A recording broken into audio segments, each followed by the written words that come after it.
স্নোই, তুমি এই কাঁথাটার উপরে শুয়ে রইছো কেন? এই কাঁথাটা আমার কাজে লাগবে, এখন উঠো। আপনার বিছানাটা বরফের মতো ঠান্ডা হয়ে রয়েছে। আমি কাঁথাটার উপরে বইসা অনেক কষ্টে গরম করছি।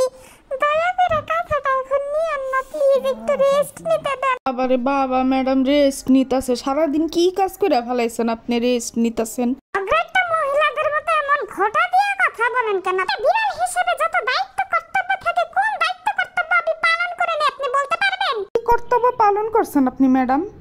টাইম টু টাইম বাথরুমে যায় হাগু করি কমোডে। আমার দেখেন কোন বাড়ির বিড়ালরা এত ভদ্র বাথরুমের কমোডে যায় হাগু করে। আল্লাহর কাছে শুকরিয়া আদায় করেন, এমন দায়িত্ব কর্তব্যশীল ভদ্র বিড়াল পাইছেন। এটা আপনাদের সৌভাগ্য। আপনাদের প্রিয় স্নোই আজকে আমার মুখের উপরে অনেক ঘুষি দিছে। খুব ভালো করছি, তোরে ঘুষায় তোর ঠোঁটা ফাটায় ফেলা উচিত ছিল।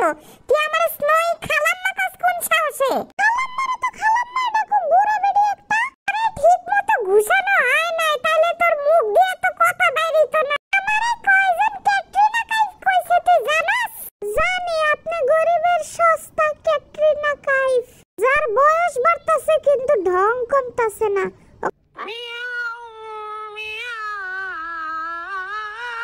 এই মহিলা এমন নির্লজ্জ আরাবিয়ান বিলাইয়ের মতো করতাছে কেন?